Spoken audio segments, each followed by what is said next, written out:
Good evening, all, and welcome back to Dark Fears.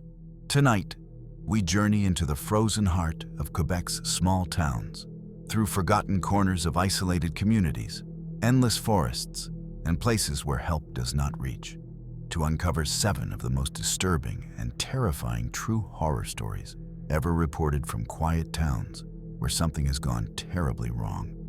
These are not legends or campfire tales. These are real, documented encounters from ordinary people who lived normal lives until fear found them. From abandoned houses buried in snow to basements hiding unspeakable secrets. From disappearances that defy explanation to things seen in the woods that should not exist. Tonight, you will hear horrors that refuse to be forgotten. If you are new here, make sure to subscribe to Dark Fears for daily true horror content that will keep you up at night. Hit that notification bell so you never miss when the darkness calls. Now, let us step into the shadows of Quebec's small towns, where civilization ends and terror begins. My name is Etienne Moreau, and this happened when I was 32 years old, living in a small lakeside town in northern Quebec that most maps barely bother to name. I moved there after my divorce, chasing quiet, thinking isolation would heal what noise had broken inside me. Lac Noir was supposed to be peaceful. Black water, pine forests, and the kind of silent city people pay money to experience for a weekend. At first, I loved it. I worked remotely as a sound engineer, recording nature for documentaries. Silence was my job, or at least it used to be. The locals were polite but distant. They warned me about the lake in vague, half-smiling ways. "Don't stay out after dark," they'd say, as if joking. When I asked why, they always changed the subject. The first strange thing I noticed wasn't visual. It was missing sound. Every night around 2:17 a.m., the forest went completely quiet. No insects, no wind, no water against the dock.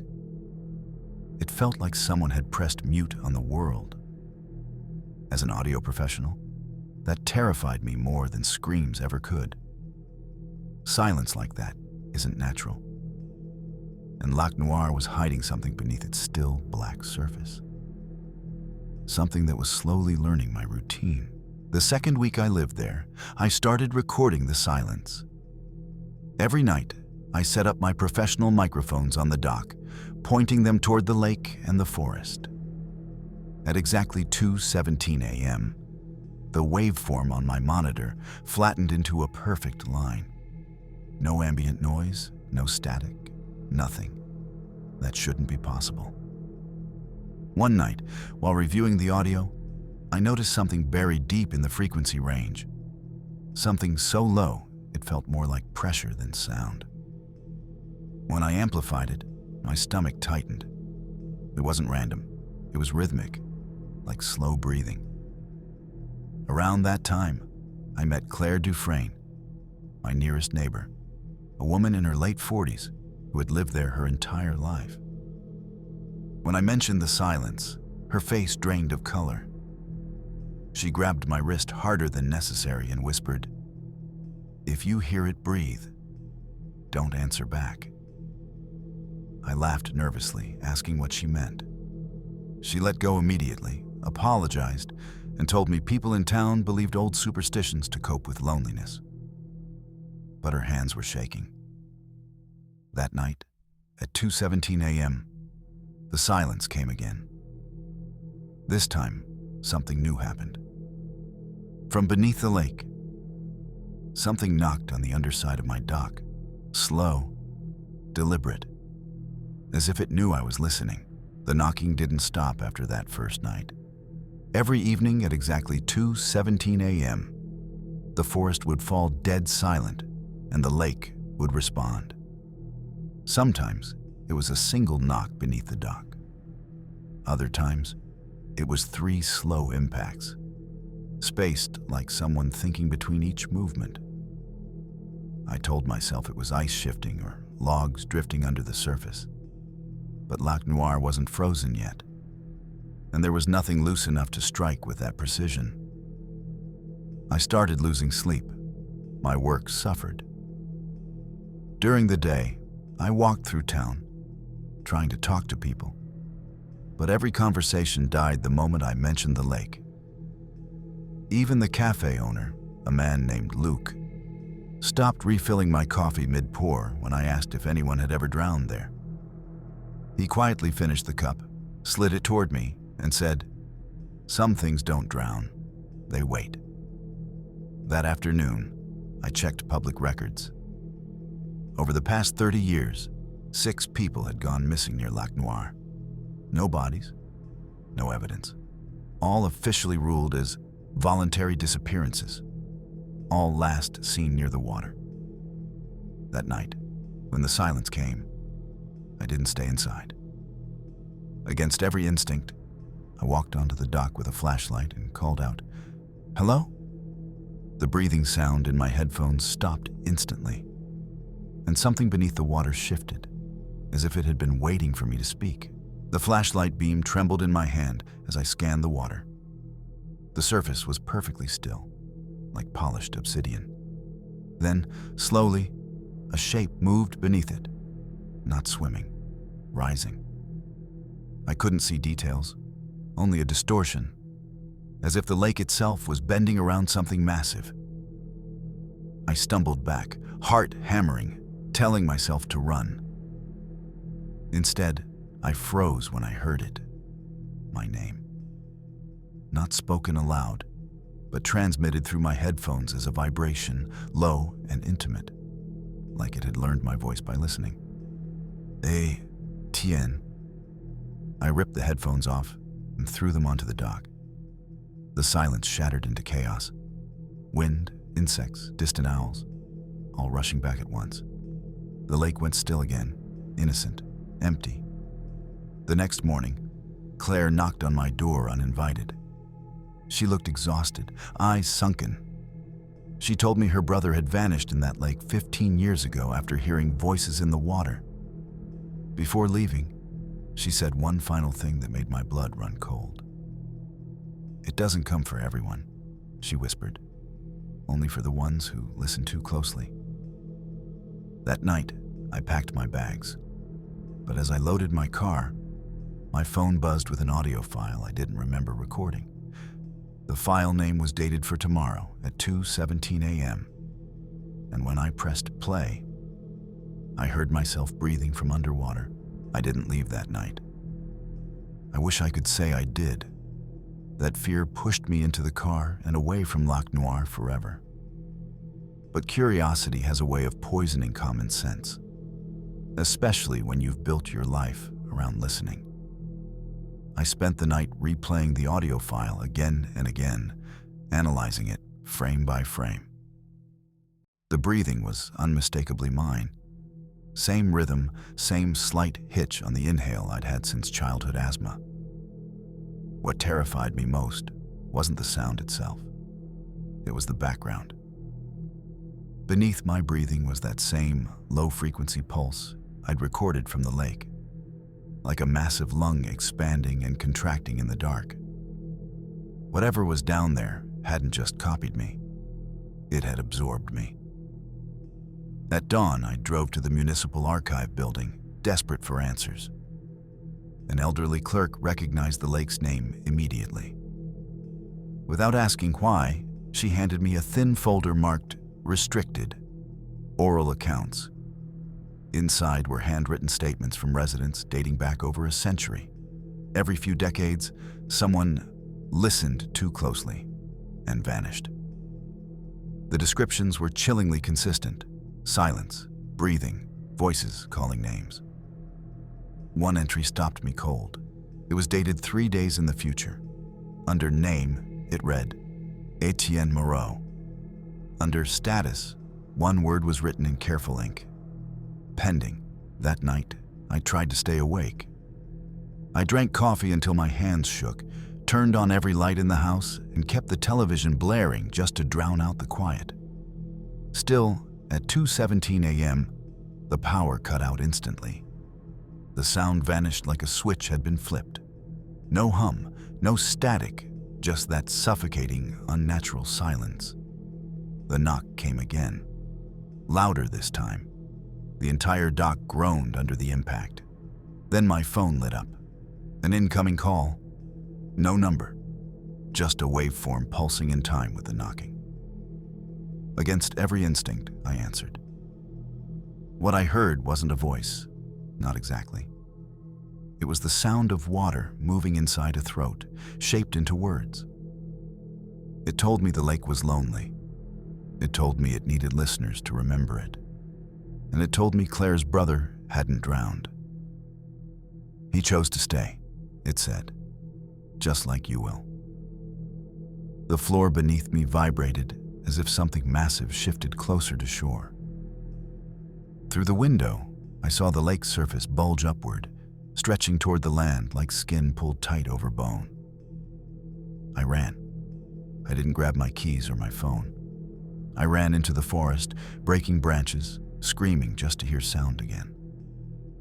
Behind me, the silence followed, patient, breathing, and never far away. I don't remember how long I ran. Time lost its meaning in that forest, stretched thin by fear and exhaustion. Eventually, my legs gave out, and I collapsed among the roots of a massive pine, gasping, forcing myself to listen for something, anything. Crickets, wind, my own heartbeat. The silence never fully arrived, but it hovered close, like a storm that refused to break. At dawn, I found myself at the edge of town, muddy and shaking. People stared as I passed, their expressions unreadable. Claire was waiting outside my house, arms crossed tightly around herself. She said she'd heard the lake all night, louder than ever. When I told her what it had said, she nodded slowly, like she'd expected it. She finally told me the truth the town buried. Lac Noir wasn't a lake. It was a sinkhole connected to something far older, a hollow space beneath the earth that learned through echoes. It didn't hunt bodies. It hunted attention. Every listener fed it shape. Every voice gave it memory. They don't disappear, Claire said softly. They become part of the silence. As she spoke, my phone, lost in the forest, rang from inside my pocket. I hadn't felt it there before. When I answered, I heard the forest breathing with me, perfectly in sync. I tried to leave town that morning. The engine turned over, but the radio crackled to life on its own, flooding the car with recordings I recognized. My recordings. Every night I'd listened. Every breath I'd analyzed, stitched together into a single, endless loop. The dashboard clock flickered, stuck at 2:17 a.m. That's when I realized something far worse. Even away from the lake, the silence followed me. When I stepped out of the car, the wind died. Birds froze mid-call. The world waited for me to listen again. Claire stood in the road, tears streaking her face. She told me leaving wouldn't save me. Once the lake learned your sound, distance meant nothing. The only way to weaken it was to starve it, to stop listening entirely. No recordings, no analysis, no curiosity. I smashed my equipment that afternoon. Microphones, headphones, hard drives, everything that defined who I was. That night, for the first time in weeks, I slept without hearing breathing. But sometimes, just before dawn, when the world is quiet but not silent, I feel pressure in my chest, like water filling my lungs. And I know Lac Noir is still listening for me, waiting for the moment I slip. Weeks passed. On the surface, life returned to something resembling normal. I avoided the lake entirely, kept my windows open so sound could move freely through the house, and forced myself to stay surrounded by noise, music, television, conversations I barely followed. The town watched me differently now, not with pity but with recognition. They knew I had been chosen and had somehow slipped free. But the lake doesn't let go easily. Small things started happening. When I spoke, my voice sometimes echoed back to me a half-second late, like a delayed reflection. In crowded rooms, I'd catch strangers turning toward me at the exact same moment, their breathing briefly synchronized with mine. Once, while showering, I heard a second set of breaths under the running water, slow and patient. I returned to the archive one final time. The clerk avoided my eyes as she retrieved the folder. The entry marked pending was gone. In its place was a new line, written in faded ink. Status: deferred, deferred, not saved, not finished. That night, I dreamed of standing on the dock again, staring into the water. Only this time, the reflection staring back wasn't mine. It smiled before I woke up gasping, lungs burning, sheets soaked as if I'd been pulled from the lake itself. I left Lac Noir at the start of winter. I didn't say goodbye to anyone. I didn't tell Claire where I was going. Distance was my only hope, even if it was temporary. I live in a city now, surrounded by constant sound, traffic, voices, machinery. Silence is rare here, and that's the point. But some nights, when snow falls thick enough to smother the noise, I hear it again. Not knocking, not breathing, just waiting. A pressure in the air, like the world leaning closer, hoping I'll listen. I don't record anymore. I don't analyze sound. I've learned that some mysteries aren't meant to be understood, only survived. Yet, as I'm telling you this now, I feel that same tightness in my chest. The same pull toward quiet. If you ever find yourself near a lake where the forest goes silent all at once, don't stay. Don't listen. And whatever you do, don't answer if the water learns your name.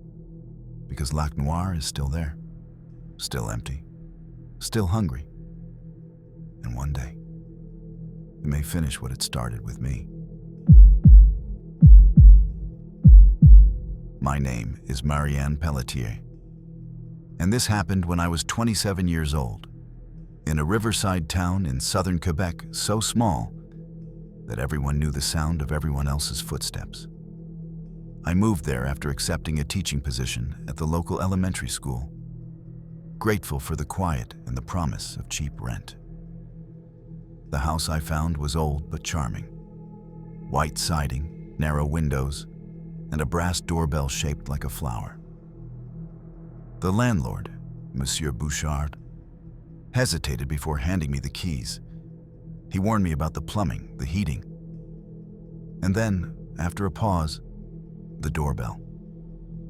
He said it sometimes rang on its own after midnight. I laughed, assuming it was faulty wiring. Old houses always had quirks. The first week passed peacefully. I unpacked, settled into routines, and started sleeping deeply for the first time in months.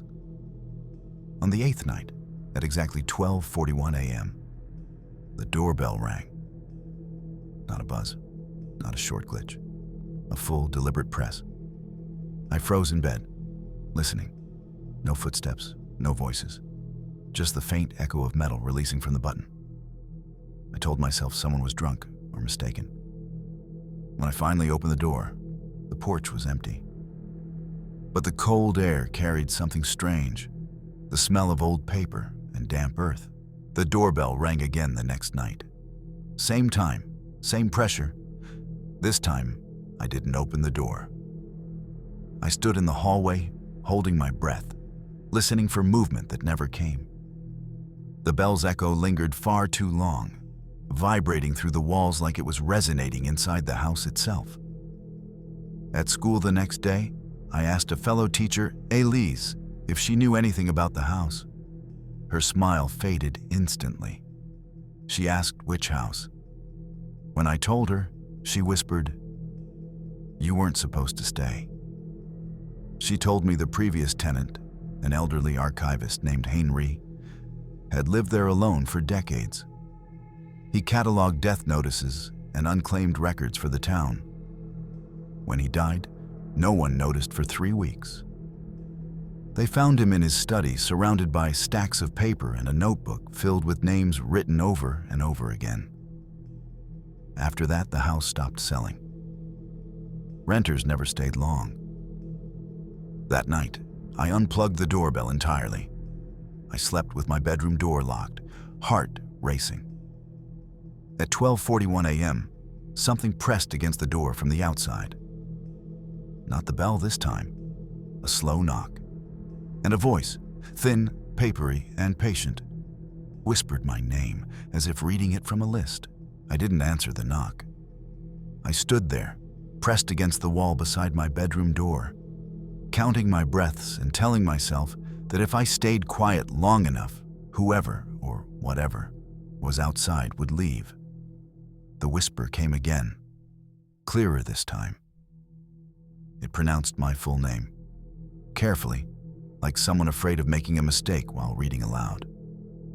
When the knocking finally stopped, it wasn't followed by footsteps. It simply ended. The house exhaled. Pipes creaked.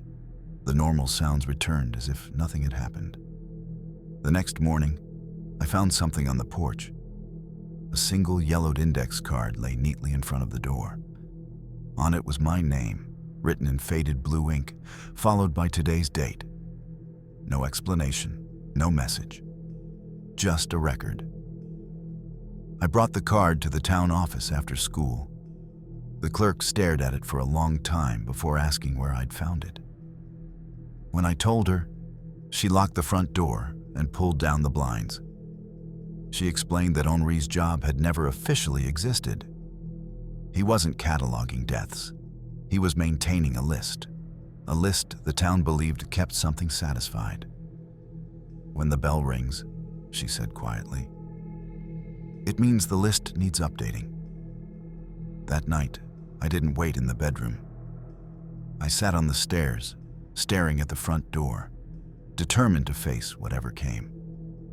At 12:41 a.m., the bell rang. Twice. I opened the door before the second ring finished echoing. The porch was empty again, but this time, something was different. The air felt crowded, heavy, like invisible bodies pressed close together. I could smell dust, ink, and the faint metallic tang of old blood. Then I saw the papers. They were scattered across the porch and yard. Death notices, missing person forms, handwritten lists, all fluttering gently as if stirred by breath. Every sheet bore names I recognized from town. Former students, shop owners, even Elise's father. At the center of the pile lay Henri's notebook, open to the last page. There was only one blank line left. I felt an overwhelming urge to write, to pick up the pen lying neatly beside the book and finish the list. My hands trembled as I resisted, backing away slowly. The bell rang again, longer this time, vibrating through my teeth and skull. Inside the house, the lights flickered. The walls groaned. From the hallway mirror, I saw a thin, shadowy figure standing just behind me, its face blurred like ink soaked through paper. Someone must be recorded, it whispered, or the house will choose. I slammed the door and screamed, knowing with absolute certainty that by morning, a name, mine or someone else's, would be added. I didn't sleep that night. I sat at the kitchen table with the notebook in front of me, its final blank line glowing under the weak overhead light. Every few minutes, the doorbell rang softly, as if reminding me it was still there, still waiting. I tried calling the police, but the line went dead as soon as I mentioned the address. When I called Elise, she answered in a whisper and begged me not to say her name near the house. At sunrise, I returned to the town office. The clerk looked relieved to see me alive. She admitted the truth the town never spoke aloud. Decades ago, people began dying in clusters. Accidents, illnesses, disappearances. Then Henri volunteered to keep records in one place. When names were written, deaths slowed. When the list was neglected, the house rang. "It doesn't demand lives," she said. "It demands acknowledgement." I asked what happened when Henri died. She looked away. The house waited. Then it rang again. That afternoon, I noticed something horrifying. New names were appearing faintly on the notebook pages, bleeding through the paper like bruises. The final blank line was darkening, shaping itself into letters. My handwriting. The house wasn't asking me to write. It was preparing to write me. That evening, I made a decision I still don't know how to live with. I took the notebook back to the house and placed it on the floor beneath the doorbell. The ringing stopped instantly, as if the house was watching, waiting to see what I would do. I thought of my students, Elise, people who had trusted me. And then I thought of the way the house spoke. Calm, patient, inevitable. It didn't threaten. It simply balanced something older than fear. At 12:41 a.m., I wrote a name. Not mine. As soon as the pen left the page, the house sighed. The air lightened. The papers on the porch vanished. The shadow in the mirror disappeared like spilled ink wiped clean. Somewhere in town, a distant siren wailed once, then cut off. The next morning, the newspaper carried a small notice. Sudden death. Natural causes. A name I barely knew. The landlord came by that afternoon. He told me the bell hadn't rung all night. He thanked me for settling in properly. I still live there. Every month, the bell rings again. And every time it does, I understand something new about myself. How easy it is to survive when someone else pays the cost. Months passed. Life inside the house settled into an uneasy rhythm. I woke every night at exactly 12:41 a.m., not from fear, but from instinct. The bell rang, and I prepared myself. The shadows waited patiently, and the notebook sat on the floor, ready. Some nights, I didn't even need to write. The house was satisfied simply with my presence, with the acknowledgement that it existed, that its records were noticed. But complacency is dangerous. One night, I overslept. The bell rang 3 times in quick succession. The air grew thick. Dust swirled violently despite closed windows. Papers scattered inside the house like autumn leaves caught in a sudden gust. I ran to the notebook, only to find the final line already filled. Not in my handwriting, but in black ink that smelled like decay. I felt the presence behind me before I even turned. The shadow, taller than any human, loomed in the corner. It didn't speak, didn't move toward me. It simply watched, waiting for the acknowledgement that had been missed. I scribbled furiously, filling page after page with names of people I knew, people I had seen in town. The shadow receded. Silence returned, but the weight in my chest remained.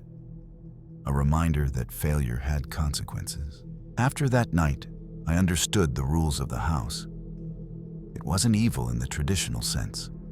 It was a ledger, a keeper, a patient collector of attention and acknowledgement. The bell was its voice, the notebook, its ledger. Each name written was a story recorded, each missed ring a debt owed. I started keeping my own small record. The times the bell rang, the minor disturbances I felt in the air, the faint shadows that lingered in the hallway. It became part of my life, like breathing. People outside the house saw only a woman living alone in a quirky old property. They didn't see the ledger. They didn't hear the bell at night. One evening, Elise stopped by unexpectedly. I warned her not to come inside. She smiled knowingly and said she understood. "The house chooses carefully," she said. "You survived its first tests because you acknowledged it. Many don't." Later that night, as I lay in bed, I heard the bell ring softly. I didn't move. I just listened. The notebook lay open on the floor. I knew what I had to do. A quiet fear settled over me, not of death, but of responsibility. The house wasn't just a house. It was history. It was accountability. And I was its witness. Years passed. I grew accustomed to the rhythm of the house. Every night at 12:41 a.m., I waited. The bell rang. The shadows gathered. The notebook waited for names to be written. Life outside continued normally, but inside, I carried the weight of a town's unseen ledger. I began noticing patterns. Some names appeared with urgency. People in danger, accidents looming, illnesses brewing. Others were quiet, ordinary citizens, waiting to be acknowledged so their fate wouldn't tip into chaos. I never left the house for more than a day or two. The first time I tried, the bell rang relentlessly on the hour, minute after minute, vibrating through my car, the streets, even into my dreams. When I returned, I found pages missing from the notebook, replaced with blank lines, bleeding black ink. The house was patient, but it demanded attention. And one night, I realized something terrifying. The house didn't just want acknowledgement. It remembered. Every wrong, every forgotten name, every late ring, it kept a record. Its memory was infinite, its patience eternal, and its ledger unyielding. I wrote that night for hours. By the time I finished, the bell rang once, softly, approvingly, like a distant clock signaling that the house was at peace for now. Now, I am older. I know the town's secrets better than anyone else. I live in that house still, in the riverside town that sees nothing unusual. People pass by and only see a woman living alone. They don't see the shadows gathering, don't hear the soft bell at night, don't know the ledger waiting silently on the floor. I sometimes think of Henri and wonder how long he bore the burden. I wonder how many names he wrote before succumbing to the weight. The bell will ring for decades, centuries even, and I will be here to answer, willingly, because survival demands it. I've learned that fear alone isn't what the house requires. It is responsibility, discipline, and acknowledgement. When visitors ask why the house never looks empty, I smile and say nothing. I hear the bell ring nightly, faint and patient. I write names in the ledger.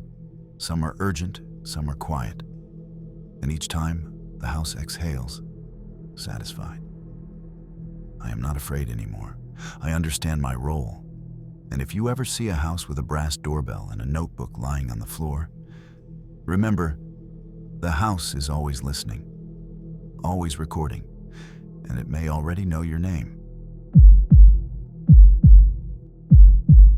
My name is Gabriel Tremblay, and this happened when I was 29, working as a freelance urban explorer. I had always been drawn to abandoned places, but nothing had prepared me for the asylum in Saint-Laurent, a small town in Quebec whose population barely remembered it existed. The building was a hulking silhouette against the forested hills, windows boarded up, graffiti covering peeling white walls. Locals called it the place that whispers. I had heard stories from thrill seekers and ghost hunters, patients who vanished, doctors who disappeared, rumors of experiments no one could verify. I didn't believe in spirits, but curiosity got the better of me. One rainy evening, I squeezed through a broken side gate, flashlight in hand, my backpack filled with cameras and audio equipment. Inside, the air was heavy, clinging with the scent of mold and decay. The main hallway stretched endlessly, flanked by cell-like rooms and rusting medical equipment. The walls were covered in cryptic scratches and faded patient records. I felt watched, though I could see no one. Then I heard it, a whisper, faint and incoherent, echoing from the second floor. Not a voice that could belong to the wind or a passing animal. Something human, or once human, was trying to speak. The whispers continued as I ascended the stairs, each step creaking loudly under my weight. Hallways stretched farther than they should have, doors slightly ajar leading to rooms filled with overturned furniture and rusted gurneys. Old medical charts littered the floor, many with patient names scratched out violently, replaced with indecipherable symbols. I entered the former administration wing, a room lined with filing cabinets. I flipped open drawers, discovering ledger books detailing treatments, medications, and patient names. Some entries were dated decades ago, others as recent as the early 1980s. Several contained notes that didn't make sense. Phrases like, "The patient hears the walls breathing," and "Voices call me to the basement." I felt a shiver run down my spine. The whispers had grown louder, forming almost coherent words. I pressed my ear to a cracked door at the end of the hallway. A thin, desperate voice called my name. Gabriel. Gabriel. Soft, but urgent. I stumbled back, heart pounding. The echoing corridors seemed to twist around me. Shadows pooled unnaturally in the corners, moving against the angle of my flashlight. I realized something horrifying. The asylum wasn't just abandoned. It was alive in its own way, preserving fragments of the people who had suffered there. And it wanted to share them with me. I forced myself to move deeper into the asylum, flashlight trembling in my hand. Each door I passed seemed to breathe, exhaling stale, icy air that smelled of rot and antiseptic. The whispers followed me, growing louder with each step, forming partial words, fragments of sentences. "They won't let me leave. Under the stairs. Don't look back." My heart raced, but curiosity propelled me forward. I found the staircase leading to the basement. The metal steps were rusted, and the railing shook as if warning me to turn back. At the bottom, the air became heavier, thicker, almost viscous, clinging to my skin. I shined my flashlight across the long, low-ceilinged corridor and froze. Dozens of small rooms lined the walls, each containing remnants of a life long gone. Mattresses, broken chairs, jars with faded labels, and in one corner, a small, child-sized shoe coated in dust. Then I heard it clearly, a whisper calling my name, slow and deliberate. I turned, and for the briefest moment, I saw movement in the shadows, a figure crouched low, face obscured, staring at me. I stumbled back, bumping into a filing cabinet. A stack of patient records tumbled to the floor, spilling onto the cracked concrete, revealing dozens of names I recognized from local news reports about disappearances over the past 50 years. The realization hit me. This place didn't just hold echoes. It collected them. I forced myself to keep moving down the corridor, every instinct screaming at me to leave. The whispers shifted, echoing from all directions, as if the walls themselves were speaking. Gabriel. Don't forget. Every step made my flashlight flicker, casting erratic shadows that seemed to reach for me. One room at the far end drew me closer. Inside, a collection of old patient files lay strewn across the floor, organized as if someone or something had been cataloging them. I picked up one folder and my blood ran cold. The folder contained my name, my full name, my date of birth, my hometown. Notes in faded ink detailed my childhood fears, my family, even my recent explorations. The whispers coalesced into a soft, insistent chant. You belong here. You belong here. My hands shook as I dropped the folder. The shadow in the corner of the room grew, stretching taller, darker, until it almost touched the ceiling. It didn't walk. It hovered. I ran. I didn't care where I went.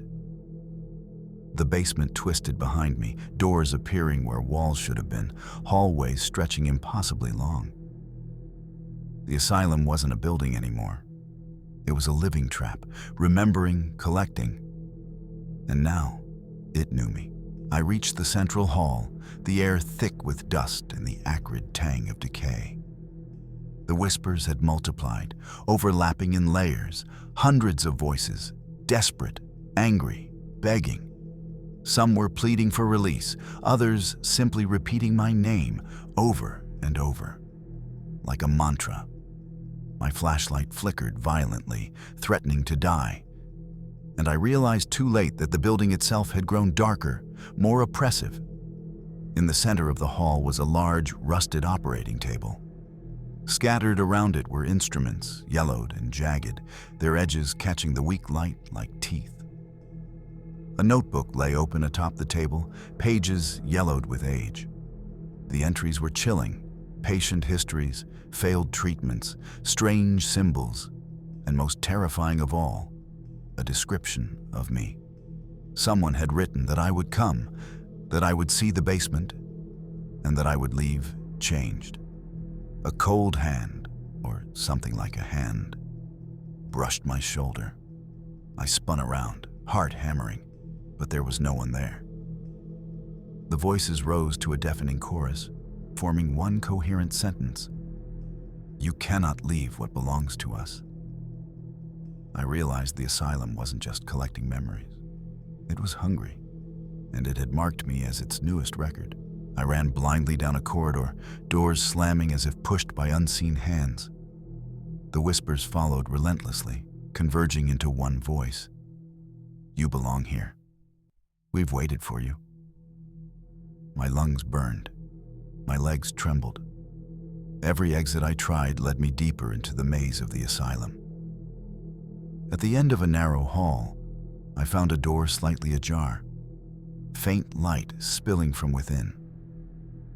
I pushed it open and stumbled into what appeared to be a storage room, lined with shelves of patient records. The walls were carved with hundreds of names, initials, dates, and small symbols. In the center, a small mirror hung crookedly. I saw my reflection, but my eyes were not my own. They were hollow, faintly glowing, as if the asylum had already claimed a piece of me. Something moved behind me in the reflection, tall and thin, faceless, stretching impossibly. The air grew colder. I felt the walls close in. I understood finally what it meant for the asylum to collect someone. I bolted through a side door, ignoring the echoing footsteps behind me. Somehow, I emerged outside, rain pouring down, lungs burning, heart hammering. The asylum loomed behind me, silent, but I knew it was only waiting. For the next visitor, for the next record. I couldn't stop thinking about the asylum, even days after escaping. Every time I closed my eyes, I saw the hallways stretching endlessly, the walls etched with names, and the faceless shadows that had followed me through every reflection. My dreams were haunted by the voices of the lost, whispering my name and recounting their final days in endless repetition. Unable to resist, I returned at night, creeping through the perimeter fence. The main entrance was boarded and silent, but I found a cracked window leading to the east wing. Inside, the air smelled sharper now, like rust and wet stone, and the whispers were louder, coherent, like a chorus of warnings and secrets all at once. I moved through the hallways cautiously, flashlight cutting thin slices of visibility. Rooms I had seen before appeared altered, rearranged, as if the asylum was alive, remembering me, adapting. In the operating wing, I saw dozens of photographs tacked to the walls, patients, staff, explorers like me, even images of my own reflection captured from some impossible angle. The asylum was documenting me, watching me, learning me. A sudden knock on a distant door echoed, followed by a soft scraping along the floorboards like nails across metal. My blood ran cold. Something was moving toward me, patient, deliberate. and I knew it wouldn't stop until I acknowledged it. I reached the basement entrance again. The staircase appeared longer than before, descending into a thick, oppressive darkness. The air grew damp and heavy, smelling of mold, rust, and something deeper, almost metallic, like blood left to fester. I heard faint whispers calling names I didn't recognize, overlapping with my own, creating an eerie chorus that resonated through my chest. At the bottom, the rooms were rearranged again. Beds and gurneys stacked in impossible formations, walls carved with new names. In the farthest corner, I saw a shadowed figure crouched low.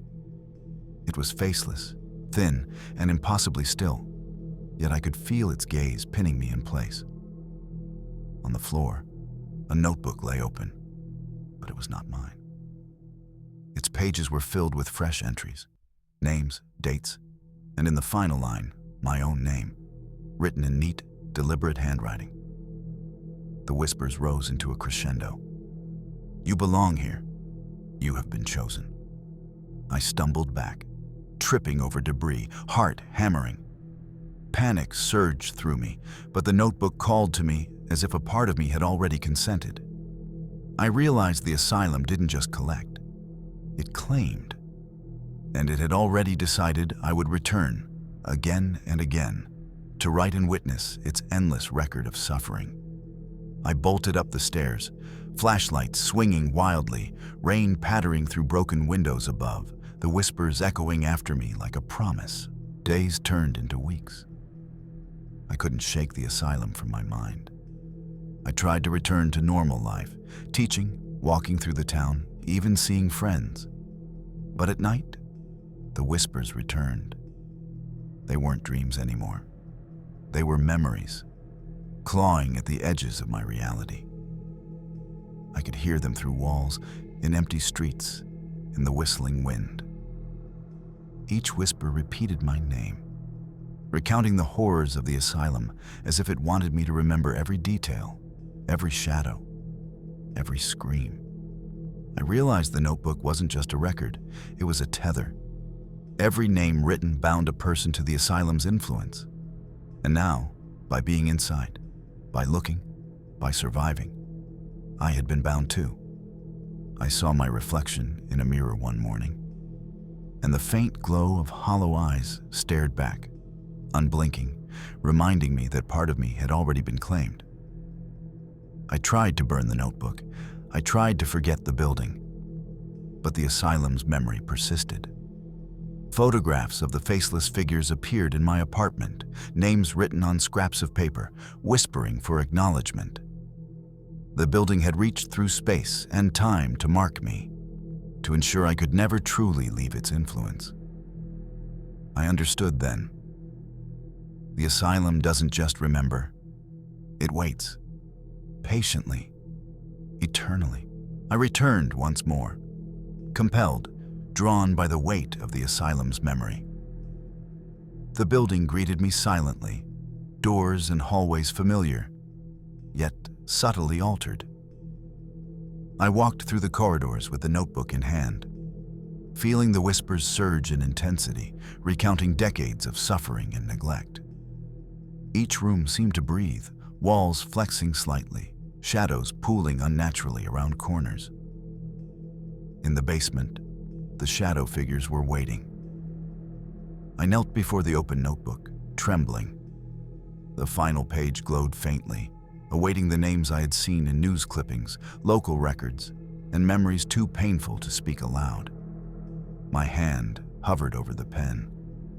I realized the asylum's hunger was not for blood, not for screams, but for acknowledgement, for recognition of the lives it had consumed, the horrors it had witnessed. I wrote, I recorded, every name bound to the asylum, and in doing so, I survived another night. When I finally rose, the shadows receded, the whispers faded, and the notebook's glow dimmed. But I knew it would call again, as it always had. The asylum remembers everything, and one day, it may remember me too completely. I left at dawn, rain-slick streets reflecting the building's silhouette, knowing I was now part of its eternal record. My name is Lucy Fournier, and this happened when I was 24, hiking alone in Mont Tremblant National Park during the fall. I had always loved the mountains, their quiet majesty, the way the trees whispered in the wind. But that morning, the air felt heavier than usual, almost suffocating.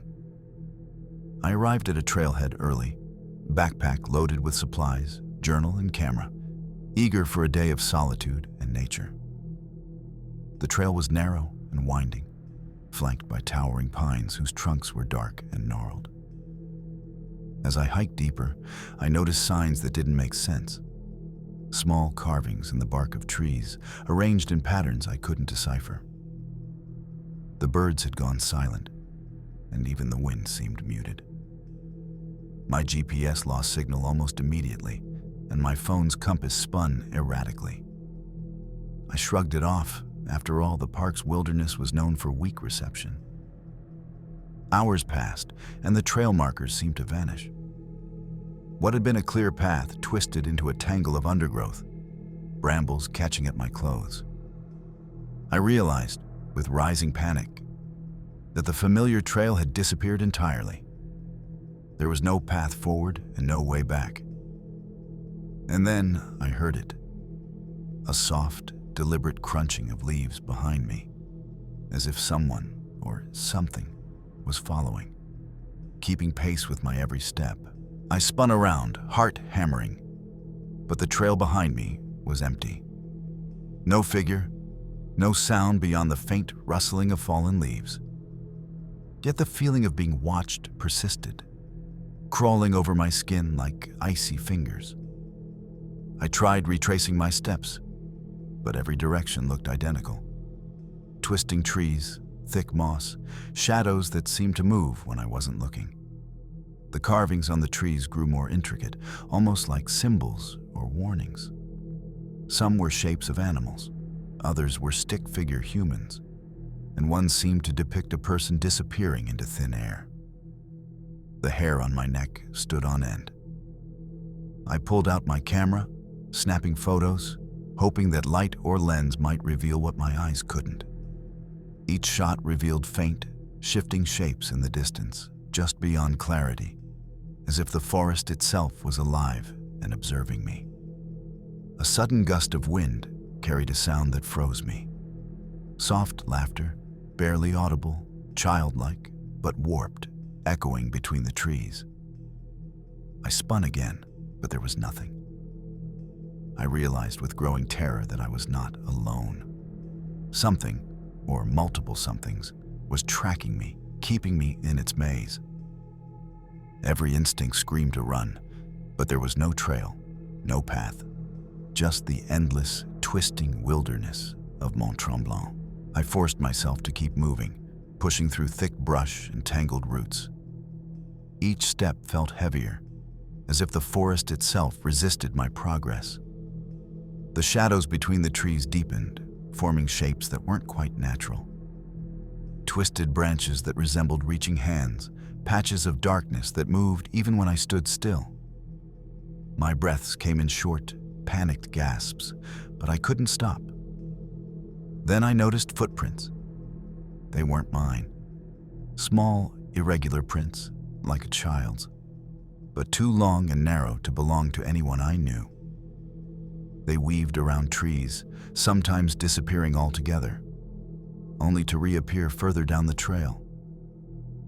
I followed cautiously, hoping they would lead me out, but they seemed to circle back, always keeping me inside the dense wilderness. A faint whisper reached me, soft, barely audible, carried on the wind. "Don't leave. Stay with us." The hairs on my arms stood on end. The temperature dropped, and frost began forming on the leaves, even though it wasn't cold enough.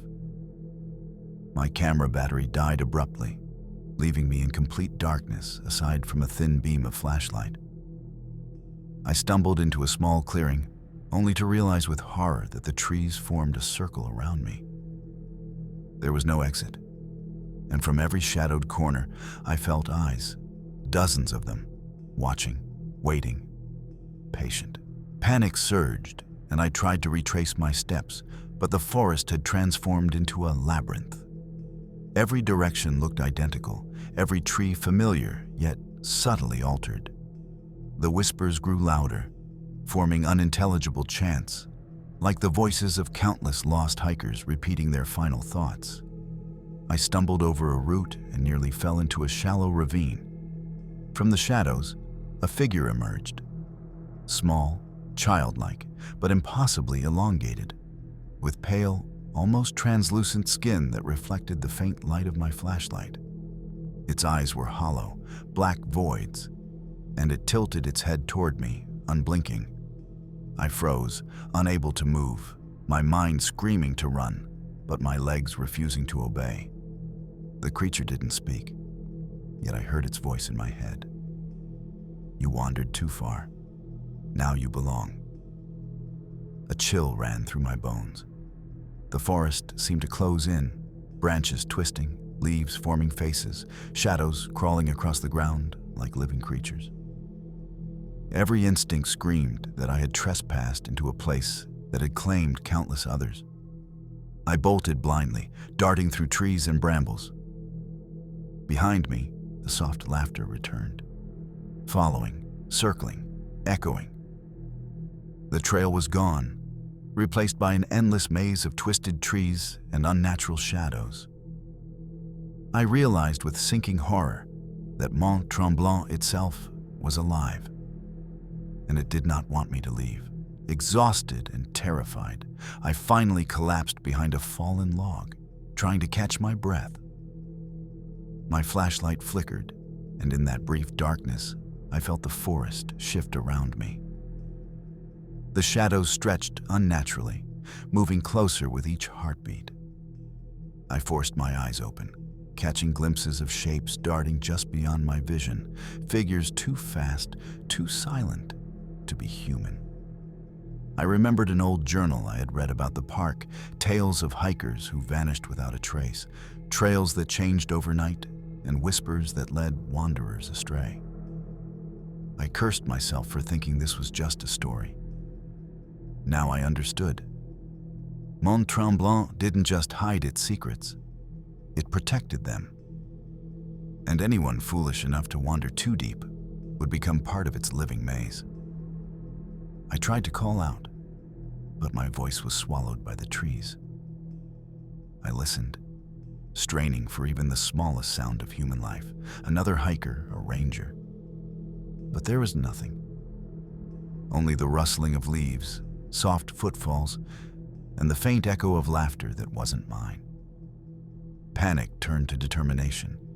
If I was to survive, I needed to outsmart the forest. I traced the carvings in the trees, hoping they formed a path, a code left by others who had managed to escape. But the symbols shifted in the corners of my eyes, always just beyond understanding. I moved cautiously, following the faint patterns of carvings that might lead me out. The forest seemed to resist every choice, paths twisting unexpectedly, familiar landmarks shifting like reflections in water. The whispers persisted. Closer now, almost directly behind me. A chorus urging me to stop, to stay, to surrender to the maze. I stumbled into a small clearing, and my breath caught. In the center was a circle of stones, arranged deliberately, their surfaces etched with symbols similar to those on the trees. Shadows pooled between the stones, almost liquid, and the air felt thick, as if the forest itself were holding its breath. I realized this was a gathering place, a nexus where the forest's lost victims had converged, or where it had drawn them. The faint laughter returned, echoing from every direction. Shapes moved at the edge of my vision. Small, childlike figures with elongated limbs, eyes hollow and dark, watching me. I felt my heart hammer against my chest. The carvings, the whispers, the laughter, it was all connected. The forest remembered every visitor, every wanderer who had lost their way. And now, it remembered me. I took a deep breath and ran, ignoring the pain in my legs, the cold biting my skin, determined to survive the living labyrinth of Mont Tremblant. By now, exhaustion weighed on me like a stone. My lungs burned, my legs trembled, but I could not stop. Every instinct screamed that stopping meant death, or something far worse. The forest whispered incessantly, shadows flitting just beyond the periphery of my vision.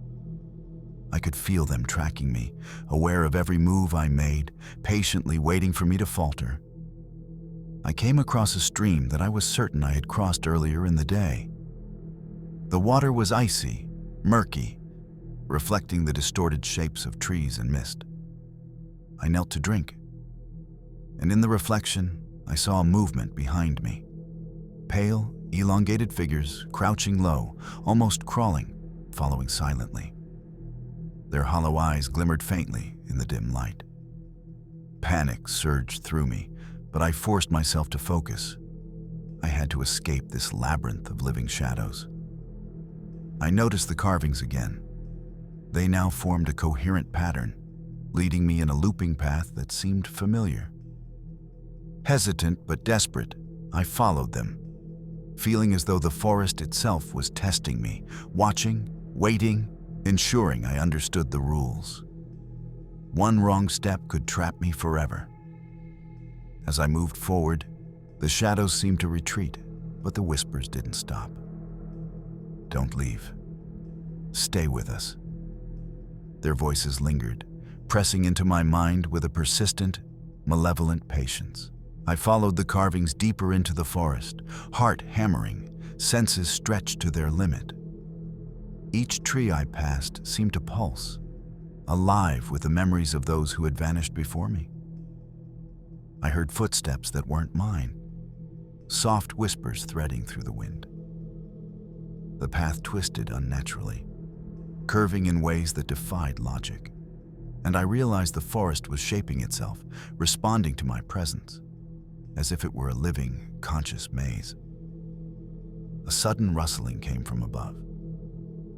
I looked up and glimpsed branches moving as though something large had leapt between them, too swift, too silent for a human. My flashlight illuminated glimpses of figures in the treetops, pale, elongated, watching, waiting. The realization hit me. I was being hunted, but not for blood. The forest wanted acknowledgement, recognition of its power and dominion. I stumbled into another clearing. This one was different. Here the carvings glowed faintly, luminescent in the growing darkness. They formed a spiral that drew my gaze inward. The shadows leaned toward it, stretching unnaturally, silent but imposing. I understood that this was a threshold, a point between survival and being claimed. I hesitated, breath ragged, aware that every second counted, that my choice would determine if I escaped the forest's living grip. I stood frozen at the center of the spiral, heart hammering, flashlight flickering weakly. The carvings pulsed faintly, as if breathing, and the shadows leaned closer, stretching toward me like living smoke. I realized the forest had led me here intentionally, testing my courage, my awareness, my will to survive. The whispers swirled around me, overlapping, growing louder, forming fragments of warnings. One step wrong, lost forever. Stay with us. Desperation surged. I forced my legs to move, stepping carefully along the spiral's path, keeping my focus on the faint light at the center. Each step seemed measured, deliberate, almost ritualistic. The shadows receded slightly, giving me just enough room to pass, but their eyes never left me. The forest seemed to hold its breath, waiting for me to falter. Finally, I glimpsed the edge of the clearing, an opening where moonlight spilled over fallen leaves, illuminating a narrow trail. Relief surged, but fear kept me moving cautiously. The whispers followed, fading slowly but not entirely. I understood that this escape wasn't just physical. it was mental. The forest wanted to mark me, to leave an imprint on my mind, even if I survived the night. I didn't look back as I ran toward the trail, every nerve alert, every sense screaming that the forest would remember me. And one day, it might call me back. I finally broke through the trees into a familiar path, the shadows and whispers fading into the distance. The moonlight revealed a trail leading back toward the park entrance. My body trembled, legs wobbly, and my mind refused to stop racing. Even though I was out, I felt the forest's presence lingering, watching, patient. Back at my car, I drove away without looking back. The road was silent, empty, yet I could still feel the forest's pull, tugging at my consciousness. Over the following days, I avoided hiking, avoided maps, avoided any mention of Mont Tremblant. But I couldn't escape entirely. Every rustle of leaves, every shifting shadow in my apartment reminded me of the maze, the glowing carvings, the elongated figures, and the whispers that had drilled themselves into my mind. I realized the forest wasn't just a place. It was alive, aware, patient. It didn't need to harm you physically to claim you. It left an imprint, a mental tether, ensuring you would never forget. I survived, but I am no longer fully myself.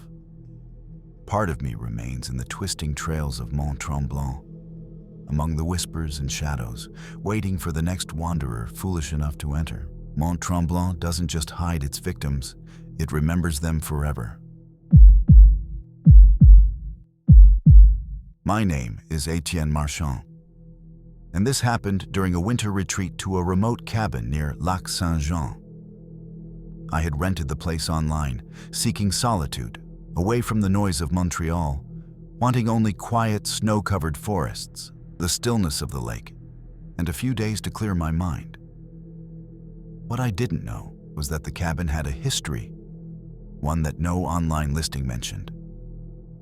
The drive up was long, winding through dense, snow-laden pines. By the time I arrived, the sun was dipping below the horizon, and the lake was a frozen expanse, shimmering faintly in the cold light. The cabin was charming at first glance. Rustic wooden walls, a stone fireplace, a single snow-covered path leading to the shore. I unpacked, made a small fire, and settled in, thinking nothing could disturb the serenity. But as night fell, a strange chill crept through the cabin. The wind outside whispered against the walls in unnatural patterns, like voices speaking in the language of frost. Footsteps echoed faintly upstairs, though I was alone. I tried to rationalize it, creaking floors, settling wood, the wind, but the sense of being watched grew heavier with each passing minute. Then I heard it. A soft, deliberate knock from inside the cabin, coming from the floor above. I froze, heart hammering, staring at the ceiling. The knock repeated, soft, deliberate, slow, as if measuring my reaction. I convinced myself it was some loose board or snow falling off the roof, but the rhythm felt too intentional, too human. I grabbed a flashlight and ascended the stairs cautiously. Each step creaked loudly in the silent cabin, and the beam of light trembled in my hand.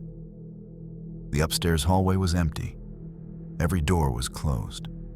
I checked each room, flashlight cutting through the shadows, but no one was there. My breathing echoed unnaturally in the narrow corridor. Then I saw it. A small carved figurine sitting on the floor in front of the bedroom door. I had not brought it with me. Its features were crude, childlike, yet unsettling. Two hollow eyes, an exaggerated smile, and a posture that seemed to watch me. Before I could react, the figurine's head tilted slightly, almost imperceptibly, toward me. My stomach turned cold. I stumbled back, tripping over a rug, and the hallway seemed to stretch farther than it should have. Shadows pooled at the corners of my vision, moving subtly, teasing, shifting. The cabin that once felt safe and welcoming had become alien, alive and aware. I backed away from the figurine, heart hammering, and tried to convince myself it was a trick of the shadows, a trick of my imagination fueled by isolation. Yet, the air upstairs had changed. It was heavier, colder, and charged with something I couldn't name. The faint sound of whispering drifted through the corridor, incoherent at first, then slowly forming words I could almost understand. Stay. Stay forever. I stumbled into the bedroom, slamming the door behind me, but the whispers seemed to seep through the walls. The figurine was gone. In its place, small handprints appeared on the floorboards, smeared in a substance too dark to be water or soot. I felt an invisible weight pressing against my chest, making each breath a struggle. I turned toward the window, hoping to see the snow-covered lake, but the reflection staring back at me froze my blood. In the glass, a pale figure hovered behind me, tall, thin, faceless, with elongated limbs stretching unnaturally. When I spun around, no one was there, but the room was colder than ice, and the shadows had multiplied. I understood in that instant that I was not just being watched. I was being invited into something older, something that had lingered in the cabin long before me, waiting for the next intruder to entertain. I fled to the fireplace, trying to convince myself the warmth could shield me. But the fire flickered weakly, as if resisting life. The whispering grew louder, circling, echoing, forming a chorus of distorted voices that overlapped with my own racing heartbeat. I saw movement in the corners of my eyes, shadows crawling along the walls, stretching and twisting, dissolving when I tried to focus on them directly. A sudden thump came from the attic above, followed by scraping, like nails dragged across wood. The cabin seemed alive, responding to my fear. I realized the figurine wasn't the only thing in the house. Something else had been waiting, hiding, patient, until it decided I had overstayed my welcome. I grabbed my coat, flashlight, and keys, preparing to escape, but the front door wouldn't budge. I tried every window, locked, frozen shut, or impossible to open. The whispering intensified. "You cannot leave. You belong here." My chest tightened as I backed into the corner, realizing that the cabin wasn't just haunted, it was sentient. Through the freezing silence that followed, I heard faint laughter, high-pitched and warped, echoing through the walls. I understood then that I was trapped not just physically, but mentally part of the cabin's history. Now another record for its eternal memory. I forced myself to calm my racing heart and think. Panic wouldn't save me. I remembered the small door to the basement I had noticed earlier, a place I had ignored in my initial inspection. If the cabin wanted to trap me upstairs, perhaps the basement offered another path, or at least a place to hide. I grabbed my flashlight, shivering from both cold and fear, and crept down the stairs, each step groaning under my weight. The basement was darker than I expected, the air thick with dampness and an almost metallic scent. Shadows pooled in every corner, and the whispering followed me. Quieter here, but more insidious, threading through the walls like smoke. I swept my flashlight across the room and froze. There, etched into the stone wall, were names. Hundreds of them, some scratched deeply, others faint, dating back decades. My own name was nowhere to be seen yet, but I felt certain it would appear if I lingered too long. I stepped further into the basement and noticed a small trap door partially hidden beneath debris. It creaked ominously as I moved closer, revealing a narrow tunnel leading further into darkness. I felt drawn to it, as if the cabin itself wanted me to go deeper, to acknowledge its secrets. The whispers seemed almost pleased, rising and falling like a twisted lullaby.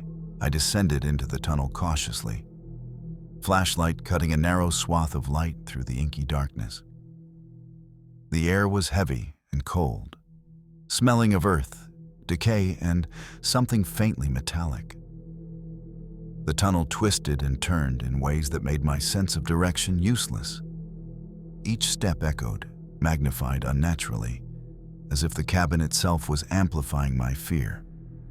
Faint light appeared ahead, dim and flickering, casting shadows along the tunnel walls that resembled long, contorted limbs.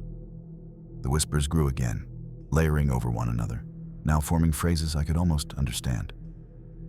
Welcome. Witness. Join us. My skin crawled, but curiosity and the need for escape drove me onward. At the end of the tunnel, I found a small chamber, bare except for a low wooden table.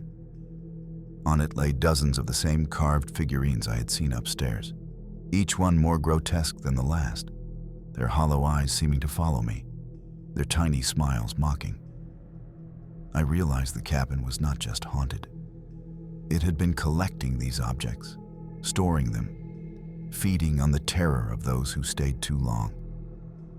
I felt the weight of dozens of unseen presences pressing down on me, and the whispering became a chorus, urging me to pick up one of the figurines, to acknowledge it, to become part of the cabin's record. My hand hovered over one of the figurines, and the whispering intensified, almost urgent now. It pressed against my mind like a cold wind, insistent. Pick it up, acknowledge us, join us. I recoiled, my stomach turning. But I realized the cabin wanted me to act.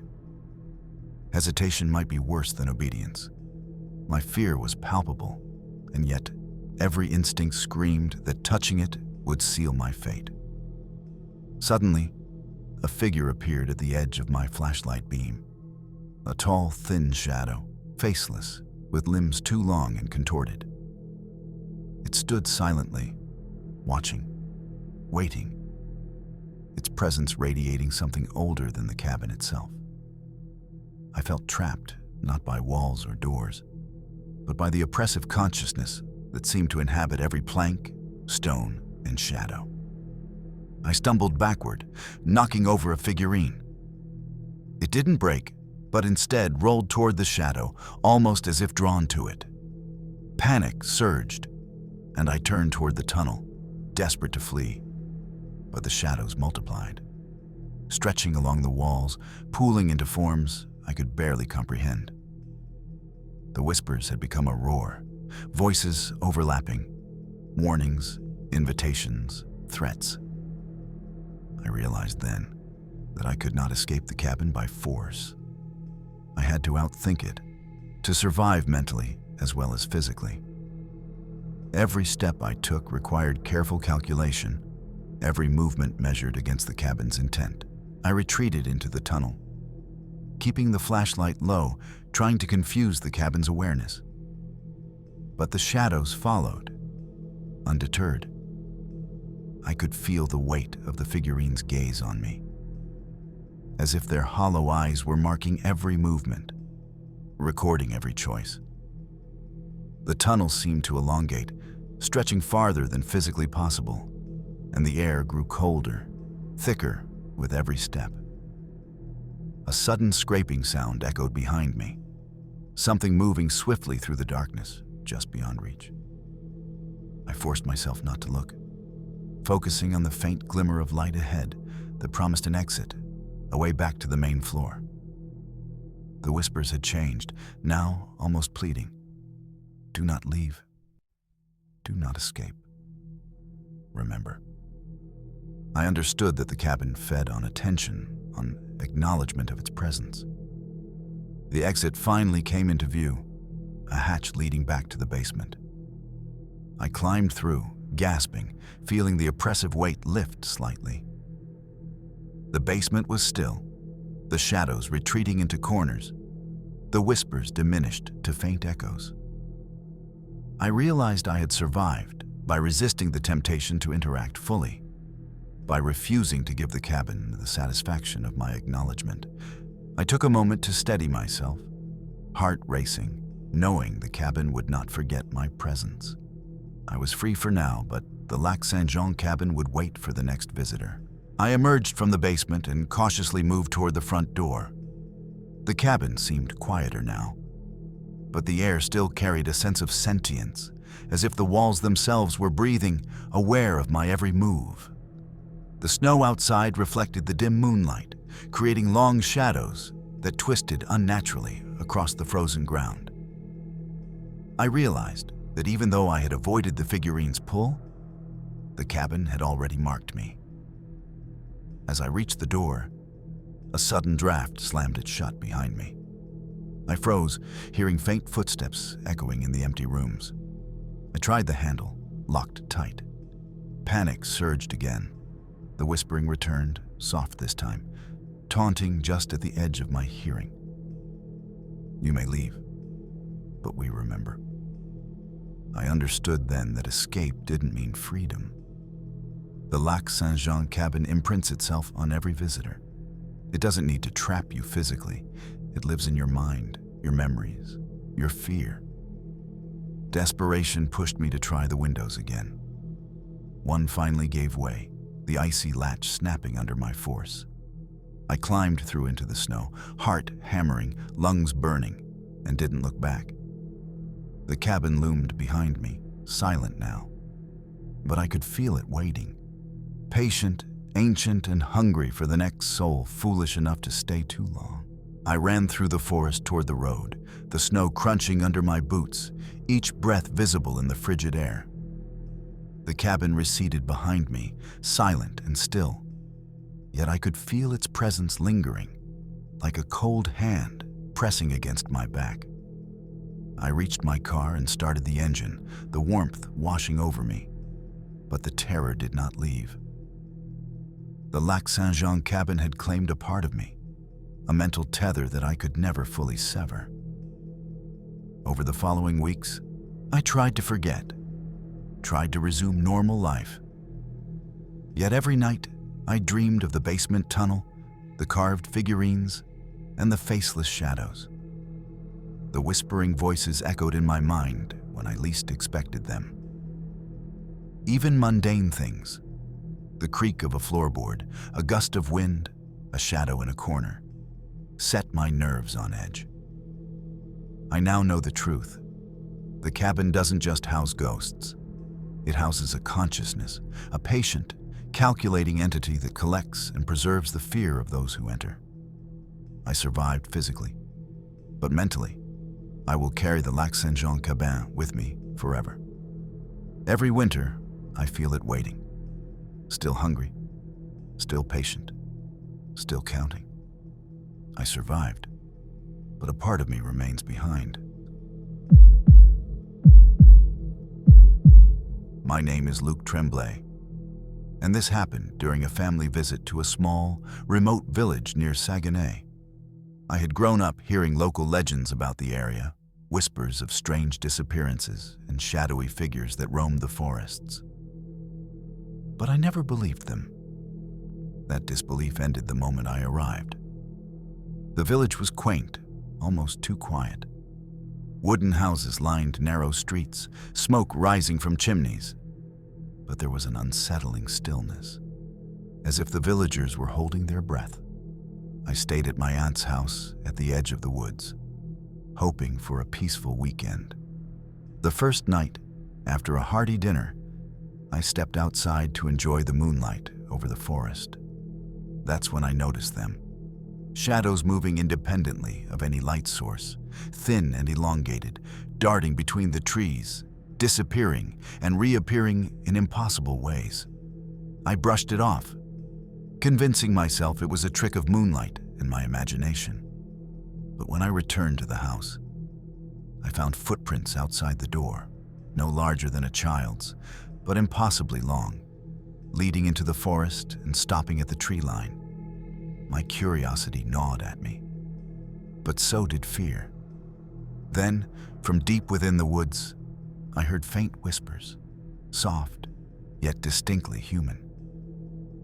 "We see you. We know you."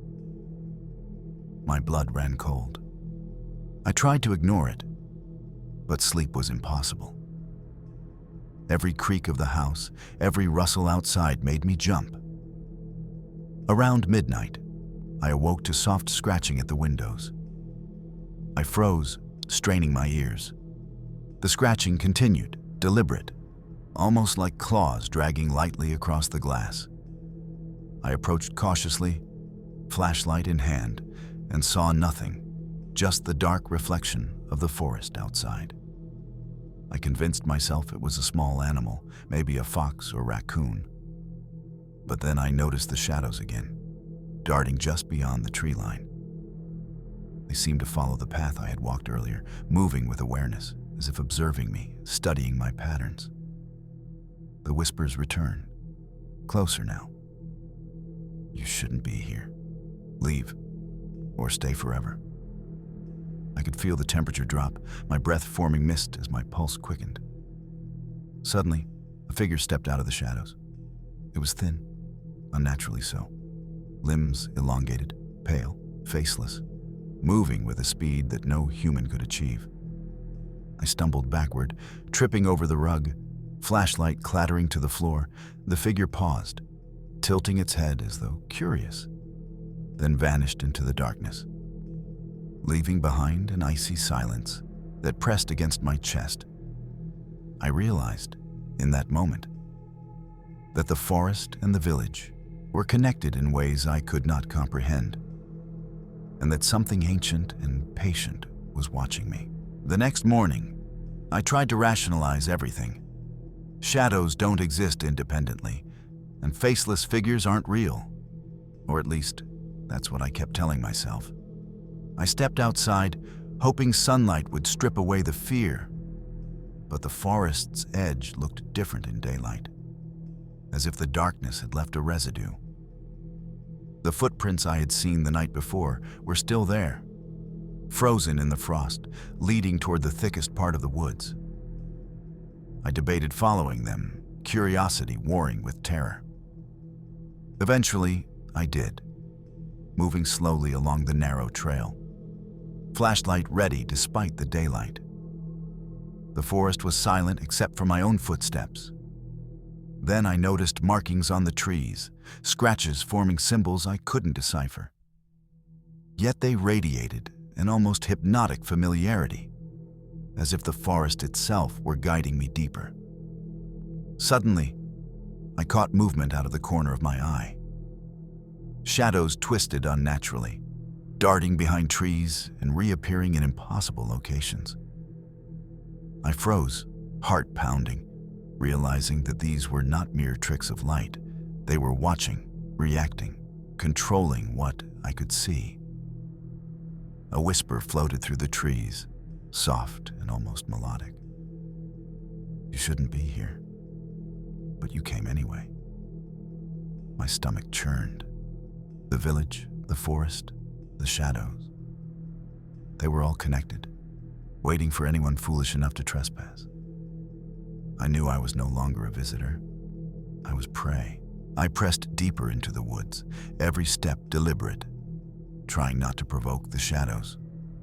The forest seemed alive, every branch and fallen leaf responding to my movements, bending light and shade unnaturally. The whispers returned, layered and overlapping. "Leave, stay, see, suffer." Each word pressed against my mind, making it harder to distinguish reality from hallucination. Then I saw them. More figures emerging from the shadows, pale, faceless, elongated, moving in unison, almost like a pack hunting silently. Their presence made the air dense, heavy, and cold, as if the forest itself was compressing around me. I felt my breath catch in my throat, lungs burning. Yet I knew running blindly would be worse. I tried to memorize the path, each tree and rock as a landmark, but the forest resisted. trails twisted in impossible ways, loops forming, erasing previous steps. The shadows seemed to stretch along every branch, pooling along the ground, subtly moving closer without making a sound. Panic surged, but I forced myself to think. These creatures, or whatever they were patient, deliberate. Every movement, every decision mattered. One mistake, one faltering step, and I might vanish like so many others the villagers had whispered about, but never named. I paused at a small clearing, trying to catch my breath. But the shadows didn't give me a moment of relief. They lingered at the edges, thin, pale, and unnaturally still, like statues poised to strike. I realized they weren't just observing me. They were communicating in a way that bypassed words entirely, pressing directly against my mind, testing my resolve. The whispers became more coherent. You see us. You feel us. You belong. My heart pounded. I knew they were not human, yet they mimicked human curiosity. Curiosity sharpened into menace. I noticed the snow beneath my feet. It had begun to distort, forming shapes that resembled twisted faces, expressions frozen in silent terror. My imagination screamed, yet I knew what I was seeing was real. I decided to backtrack, trying to reach the village before darkness fell completely. But the forest had changed.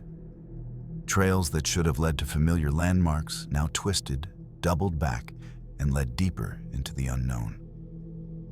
Every step I took seemed to trigger movement in the shadows, pulling them closer, like puppeteers responding to their marionette. The air grew colder, heavier, and I could feel invisible eyes on every side. I realized I was no longer simply lost in the forest. I was ensnared in a living, conscious trap that had been waiting for someone foolish enough to wander its boundaries. Desperation pushed me onward. I forced myself to keep moving, despite the growing cold that seemed to seep into my bones.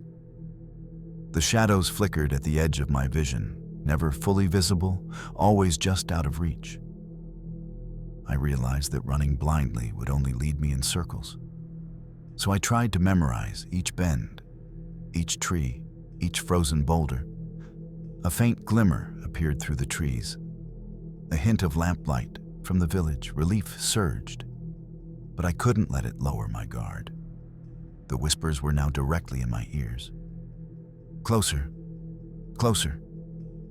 Do not escape. The sound was both behind me and inside my skull. Impossible to locate. Suddenly, one of the shadow figures darted across the path, moving impossibly fast, and froze mid-step, observing me with its hollow, faceless gaze. Panic surged, yet I forced my legs to keep moving. Every step felt heavier, as if the forest itself resisted my escape. Finally, I reached a faint path leading toward the village. The shadows seemed to hesitate at the tree line, retreating slightly, but watching. I knew the forest wouldn't forget me, that it would remember my presence as clearly as I would remember the terror it instilled. I had survived this encounter, but only barely. I finally reached the edge of the village, the warm glow of lamps spilling onto snow-covered streets. Relief surged, but it was fragile. The shadows had not disappeared. They lingered at the forest's boundary, thin and pale, watching, almost reluctant to let me go. Every instinct told me to run, yet fear made me hesitant, aware that one wrong movement could draw their attention again. The whispers persisted, softer now, almost mournful. We see. We wait. Remember. I could feel the forest's awareness pressing against my mind, even here, among human structures and familiar rooftops. It was as if the village itself had been a gateway, a thin boundary between ordinary life and the horrors lurking in the woods. I hurried toward my aunt's house, glancing over my shoulder. Movement flickered at the tree line, shadows weaving in patterns that made no sense, stretching impossibly, retreating, advancing. The forest seemed alive, a predator that had played with me, testing my courage and my resolve. Inside the house, I bolted the doors and windows, but sleep was impossible. Every creak, every gust of wind reminded me that the shadows were patient. They didn't need to chase. They only needed to wait, to exist. And I knew that one day, curiosity or misfortune would draw someone else into their snare.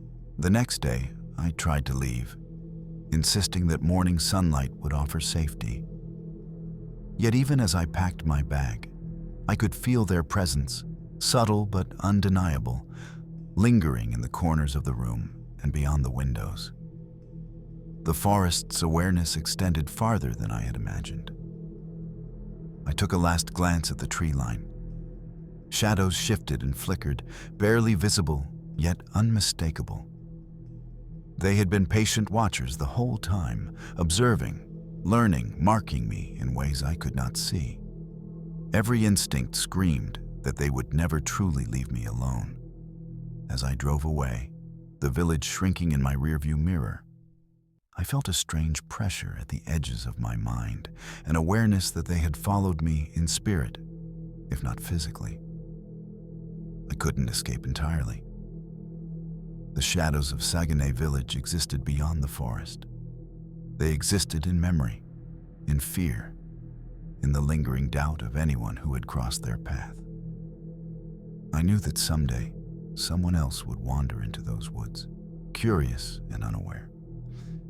And they would find the same thin, faceless watchers, patient and eternal, waiting to make the next victim part of the forest story. I had survived, but the shadows would endure forever. That night, back in my apartment, I tried to sleep, but the shadows haunted me still. Every flicker of light, every passing figure in my peripheral vision made my heart pound. I knew it wasn't imagination anymore. The forest, the village, the watchers. They had left a part of themselves embedded in my mind, a tether I could not sever. I dreamed of the twisted trails, the snow marked with impossible footprints, the pale faceless figures. In the dream, they spoke without words, pressing their presence against my consciousness. You saw. You remember. You cannot forget. I woke in a cold sweat, realizing that their influence did not end at the village boundaries. The fear, the awareness, had traveled with me. I tried to research the village's history. There were stories, hushed and unverified, of people disappearing in the woods, of strange sightings, of travelers who were never the same again. No one spoke openly, but I understood that those woods, those shadows, were ancient and patient, existing beyond the limitations of human fear or understanding. I knew one thing with certainty. Saguenay's forest did not forgive curiosity, and the shadows were waiting for the next unwary soul to wander too close. I was lucky, but only temporarily. Weeks passed, yet I could not escape the memory. Each evening, shadows flickered at the edges of my vision. My dreams were haunted by elongated forms moving silently through trees, by whispers that pressed directly into my thoughts. We wait. We see. We remember. I realized that the forest had marked me, and the watchers were patient enough to endure until I faltered, until I allowed curiosity or fear to guide me back. I never returned to the village, and I warn others now. The forests of Saguenay are not ordinary woods. The shadows are not merely legends. They are sentient, calculating, ancient observers. They do not need to chase or attack. They only need to exist, waiting for the next visitor to wander unknowingly into their domain. I survived my encounter physically, but mentally, I am tethered to those woods forever. Every rustle, every flicker of movement, every whisper of the wind reminds me that the shadows of Saguenay village endure, patient, eternal, and hungry for acknowledgement. I escaped, but a part of me remains in the forest, where the watchers never forget. My name is Isabelle Fournier, and this happened during a hiking trip with friends to Montmorency Falls, just outside Quebec City. I had always loved the outdoors, but nothing had prepared me for what I was about to experience. The falls themselves were breathtaking, water cascading violently into the gorge below, mist rising like a living veil. But as we trekked deeper into the surrounding forest, a sense of unease settled over me. The trail narrowed, trees crowding the path, their branches forming twisted shadows in the late afternoon sun. My friends laughed and joked, but I felt eyes watching us from the dark undergrowth. Then the first disappearance happened. My friend Mark had wandered slightly ahead to photograph the falls and vanished. One moment he was taking pictures. The next, only his camera lay on the rocks, water droplets still glistening on the lens. We called out, but the forest swallowed our voices. Panic set in. As we searched, I noticed faint footprints, oddly elongated and distorted, leading away from the trail into thick foliage. Then I heard it, a whisper, soft, almost playful, echoing through the gorge, calling my name. Isabelle, come closer. From that instant, I understood we were not alone. Something ancient, patient, and predatory had claimed the forest as its hunting ground. We regrouped, fear pressing against our chests like a physical weight. I tried to rationalize what happened to Mark, but the camera alone on the rocks was proof enough that something unnatural was at play. The whispers returned, faint and melodic, threading through the sound of the waterfall. You cannot leave. Stay. See. I felt my courage falter, heart hammering as if it might break free from my chest. We decided to split up briefly to search for Mark, but it was a mistake. I walked cautiously along a narrow ledge, mist from the falls clinging to my skin. Shadows moved just beyond the rocks, impossible shapes twisting against the natural light. I stopped, noticing that the forest seemed to shift around me, rearranging the paths and rocks subtly, making me lose my sense of direction. Suddenly, movement caught my eye. A pale, faceless figure emerging from the mist, limbs elongated unnaturally, gliding without making a sound. I froze, unable to breathe, unable to call out. The figure paused, tilting its head, then vanished as quickly as it appeared. I realized with cold certainty that Montmorency Falls was not just a place of beauty. It was a hunting ground, a territory claimed by something beyond human understanding, and we had unknowingly entered its domain. I retraced my steps cautiously, trying to regroup with the others, but the forest had changed. The narrow trail seemed longer, twisting in impossible ways. Every tree looked the same, every shadow seemed alive. The whispers returned, surrounding me now, almost playful yet sinister. Closer, closer, don't resist. My skin crawled as I realized that the forest itself had become a trap, bending paths and manipulating perception to keep us inside. I called out for Mark and the others, but my voice seemed swallowed by the roar of the falls and the oppressive silence of the surrounding trees. Then I saw movement again. Shadows flickering at the edges of the trail, twisting in unnatural ways. One figure emerged closer, faceless and thin, limbs elongated beyond human proportions. It didn't run. It glided, silent, almost taunting. Panic surged, but I forced myself to think. I had to find the group before anyone else disappeared. I spotted the camera lying near a large rock, still glistening with water droplets. I picked it up, hoping to find clues. But the last photo Mark had taken showed only dense mist. And in the corner, a pale, faceless shadow that hadn't been there before. My stomach churned. I understood then that the forest had marked us, and something ancient was stalking, patient and calculating. Escape would require both courage and cunning. I continued along the trail, moving more cautiously than ever. Every sound, the crunch of leaves underfoot, the distant roar of water, the rustle of unseen branches, set my nerves on edge. The shadows followed, always at the periphery, moving in ways that defied natural law. They didn't need to attack. Their presence alone was enough to paralyze me with fear. As I rounded a bend, I saw another of my friends, Sophie, standing rigid near the edge of the cliff, staring into the mist below. Her eyes were wide with terror, and she didn't respond when I called her name. A shadow flickered across her back, stretching unnaturally. I ran toward her, heart hammering, but the moment I reached out, she vanished, leaving only a faint echo of her scream and footprints in the wet ground leading into the fog. The whispers intensified, now surrounding me entirely, pressing against my mind. You will stay. You cannot leave. See what we see. I realized that Montmorency Falls was alive in a way I could not comprehend.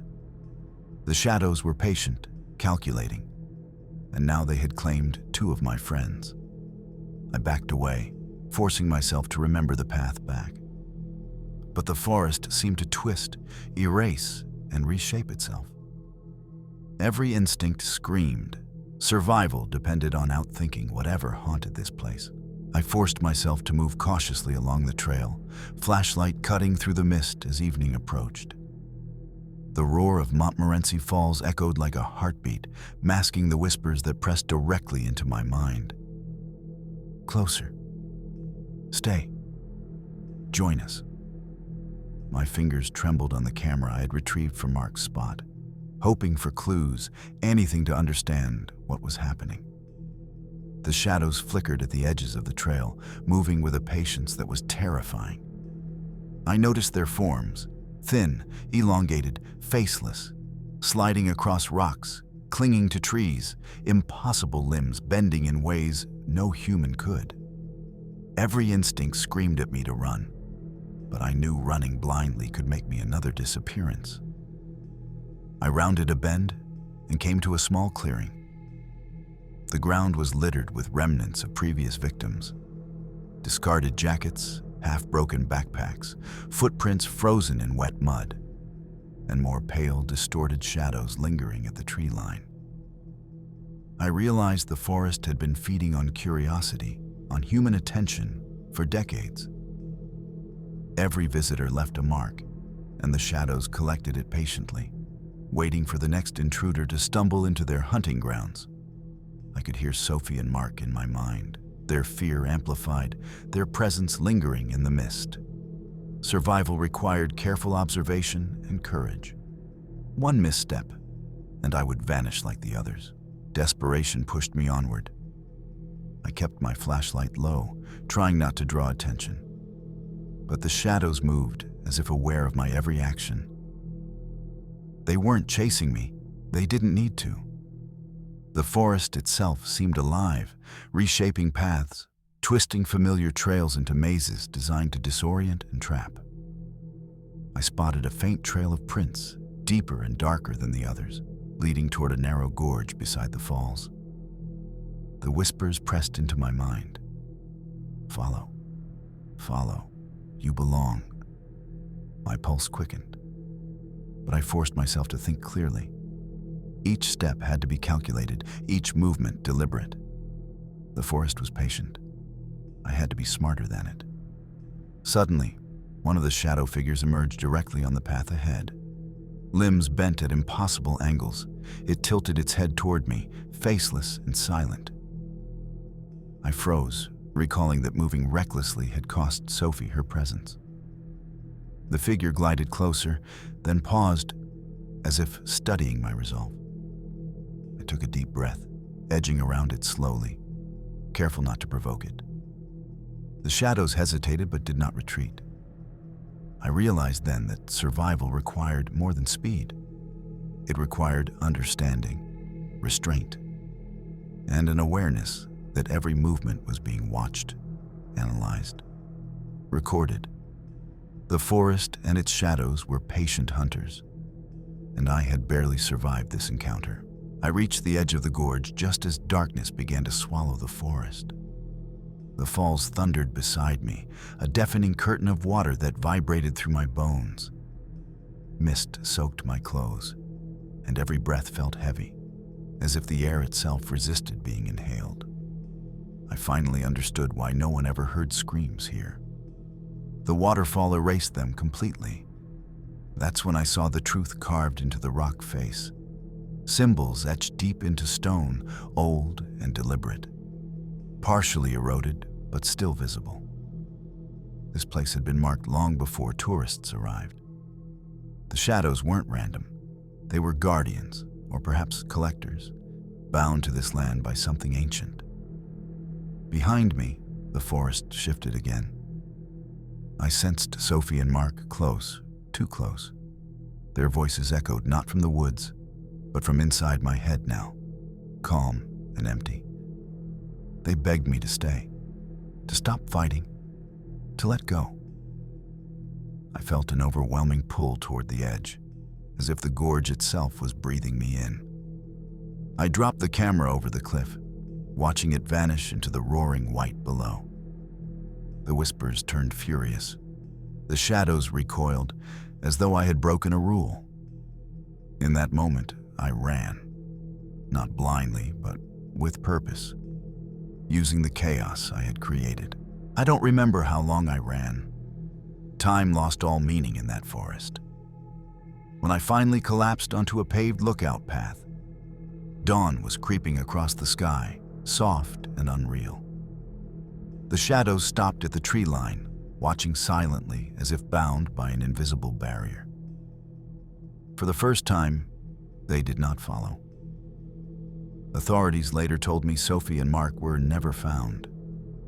Official reports called it a hiking accident, another tragic case of tourists underestimating nature. But I know better. The forest didn't want witnesses. It wanted participants. I was only spared because I refused to give it what it wanted most: attention, belief, surrender. Even now, I avoid waterfalls. The sound still makes my chest tighten. Sometimes, late at night, I hear whispers beneath a rush of water in my apartment sink, calling my name softly, patiently. I know if I ever return, the forest will remember me. Montmorency Falls remains open to the public. Families take photos, couples laugh, tour guides smile.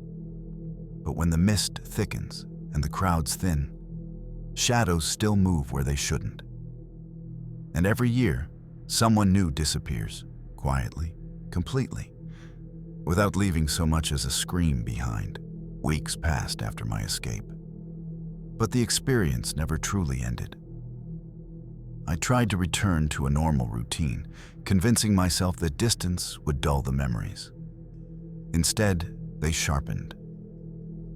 News articles began appearing, small ones, buried deep in local pages, about hikers who never came back, lone photographers whose equipment was found but not their bodies, tourists last seen near the falls at dusk.